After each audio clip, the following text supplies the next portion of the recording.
My parents gave my brother the business because I wasn't serious. I bought it back cheap. What they didn't know was that I'd been planning this comeback for 5 years, and their golden boy was about to learn why I was really the right choice all along. It all started at my college graduation party in 2018. Dad pulled me aside in his study, the same room where he'd built Henderson Construction from a one-man operation into a $15 million company over 30 years. The walls were covered with photos of job sites, awards from the Chamber of Commerce, and a framed copy of our first $1 million contract. "Son," he said, pouring 2 glasses of his expensive bourbon, "I need to talk to you about the future of the business."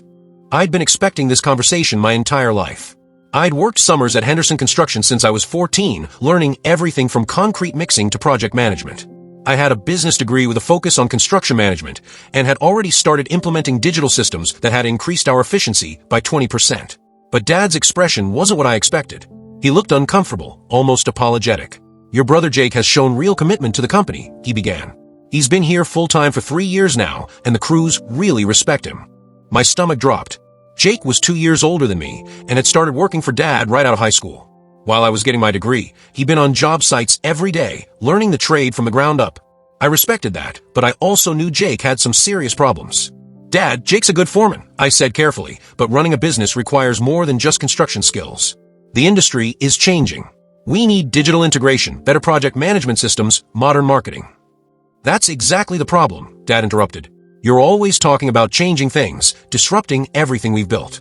Jake understands that this company succeeded because we stick to what works." I tried to explain that my innovations had already saved the company hundreds of thousands of dollars, but Dad held up his hand. "Jake's going to take over as president next year when I step back.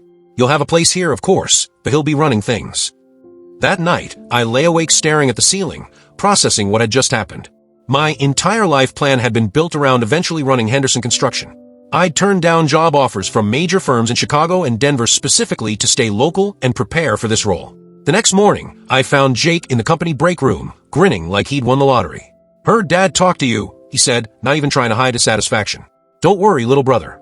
I'll find something for you to do." "Jake, you realize this company is heading for serious problems, right?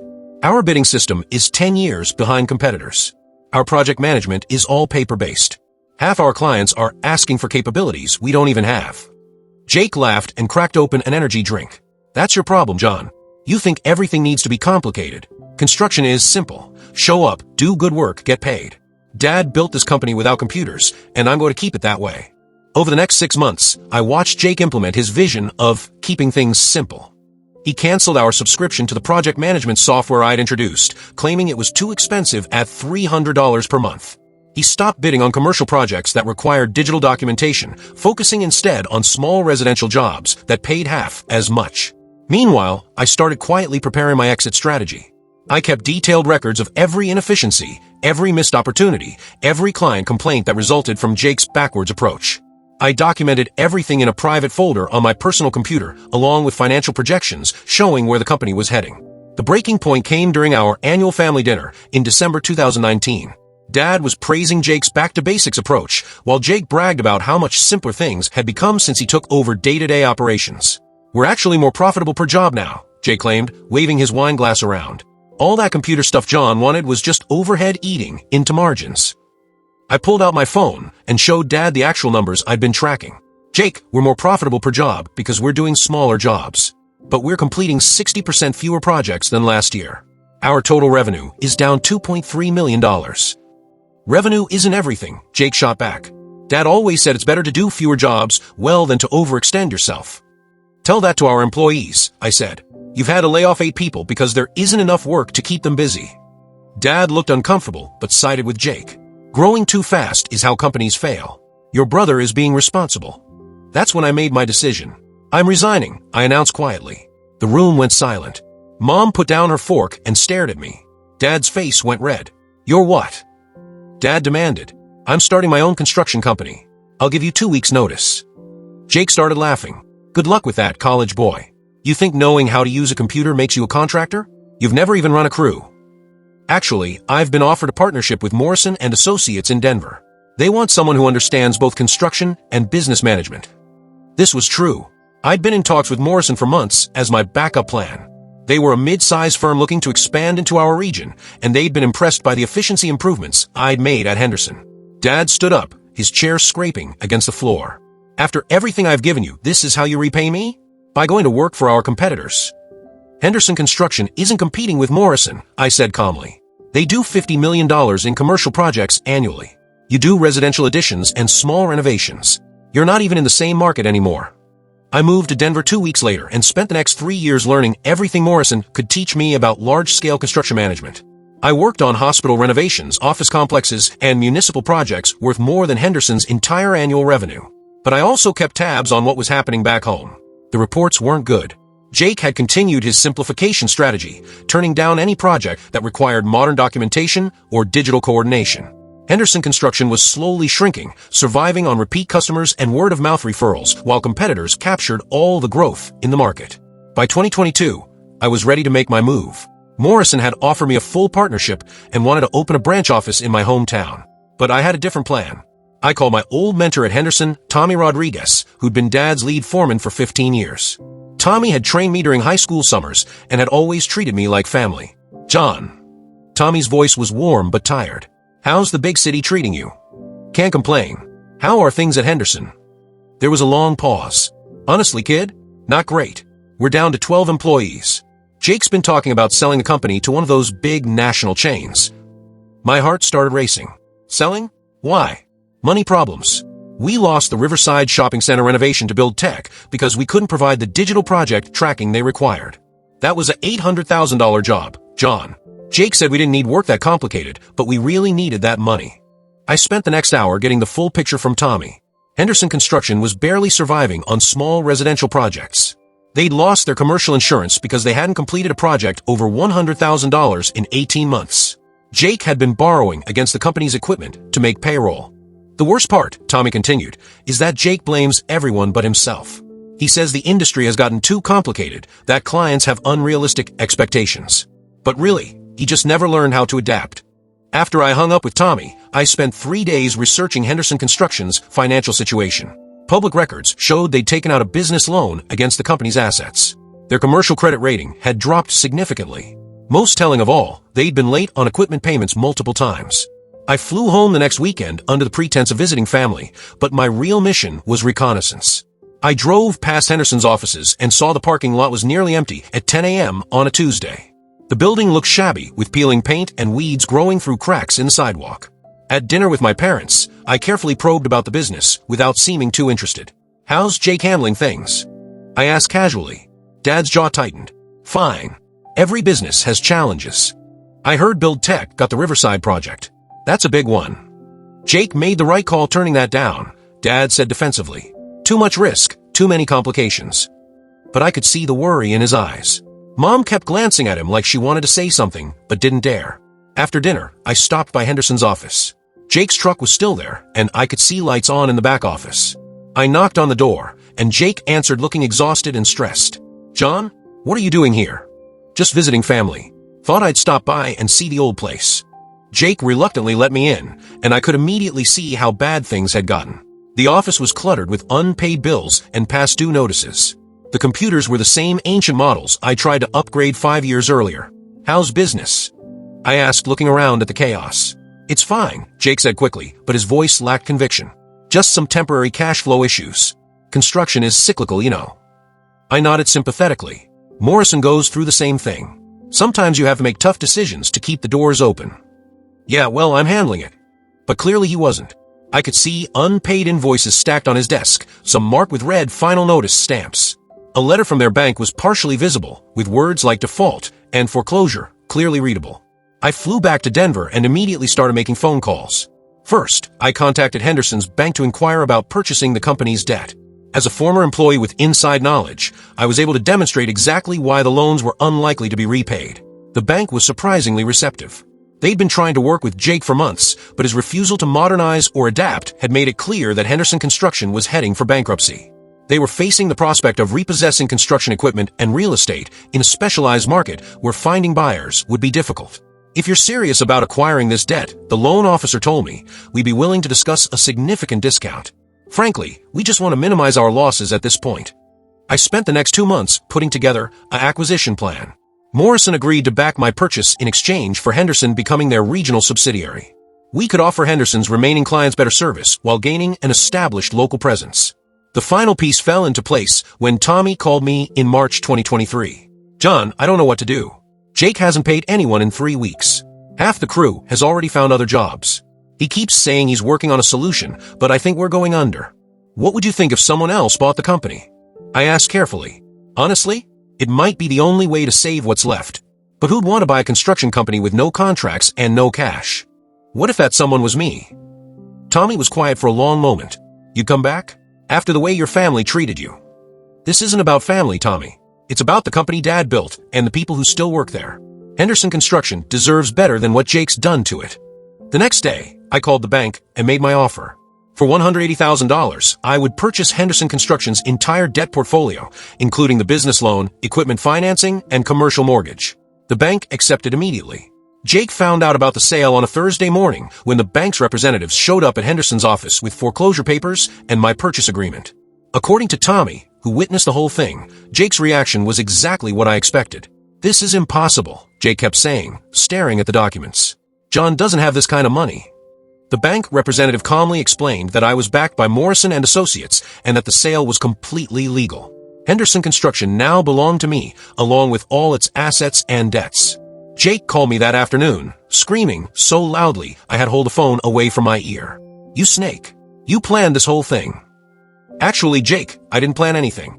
You drove the company into the ground all by yourself. I just gave it away to survive.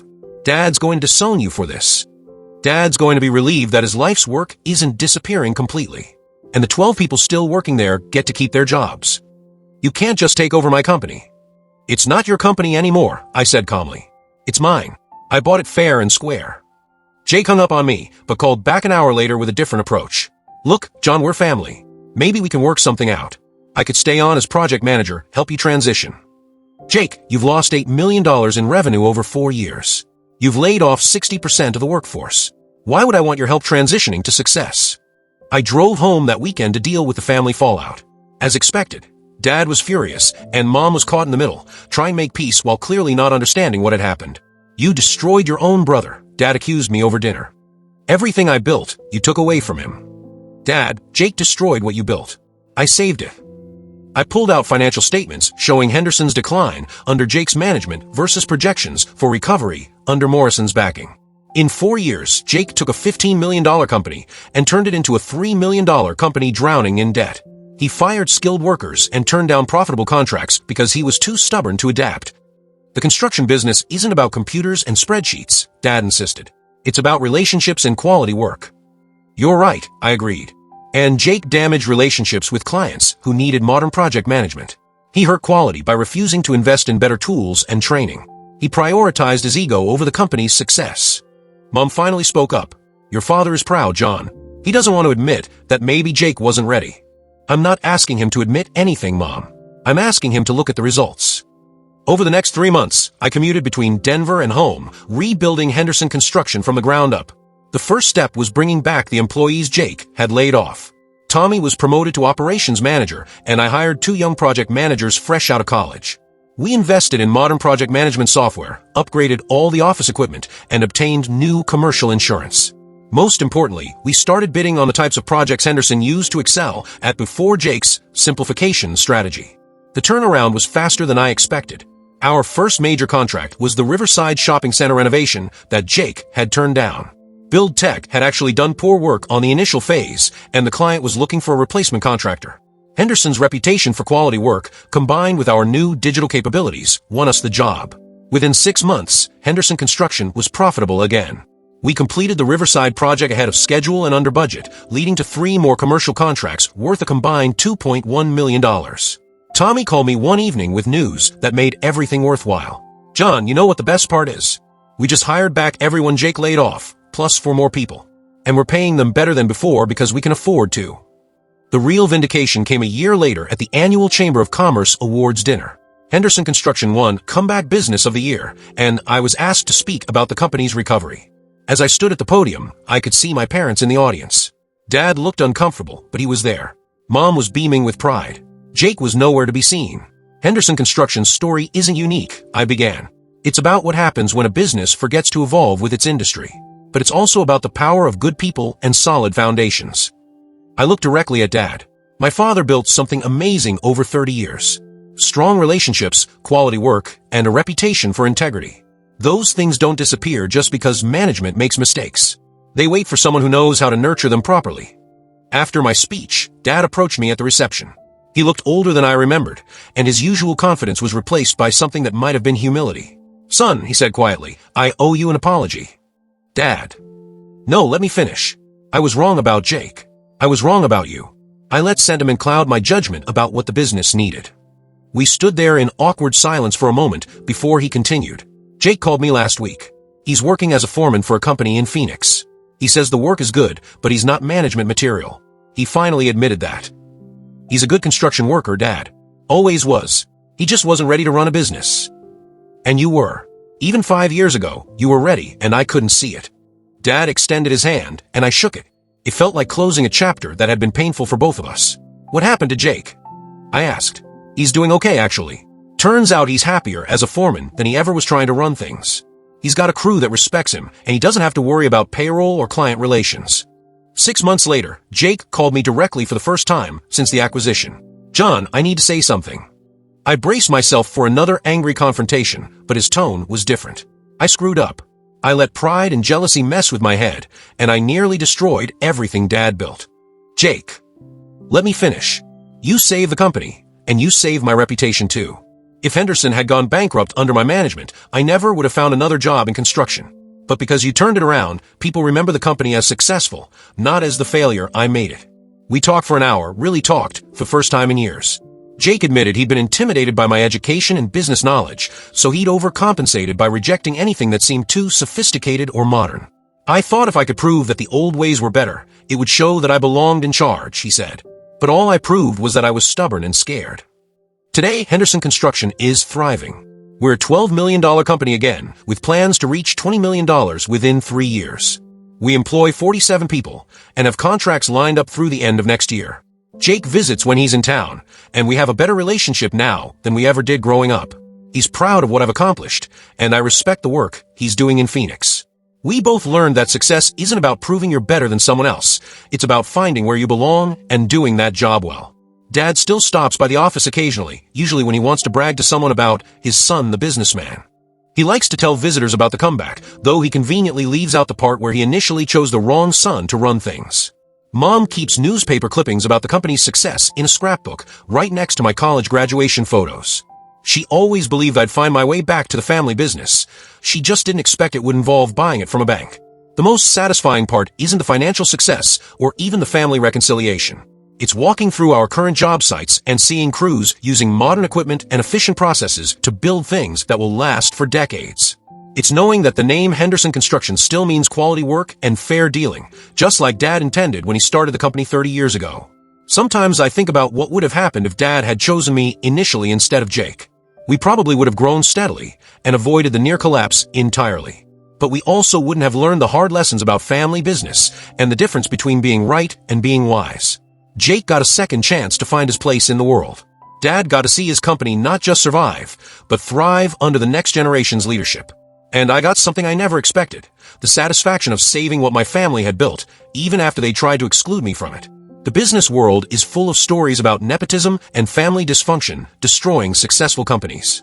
But sometimes, just sometimes, love and stubbornness and sheer determination can turn those stories around. Henderson Construction chose the wrong son initially, but in the end, we all found our way back to what mattered most, building something worthwhile and keeping the family name strong for the next generation. Thanks for sticking with me through this whole journey. It's been quite a ride, and honestly, I'm glad I get to share it with people who understand that sometimes the best revenge is just proving you were right all along. Until we meet again, folks, if you made it to the end, drop a comment. I love reading all your thoughts.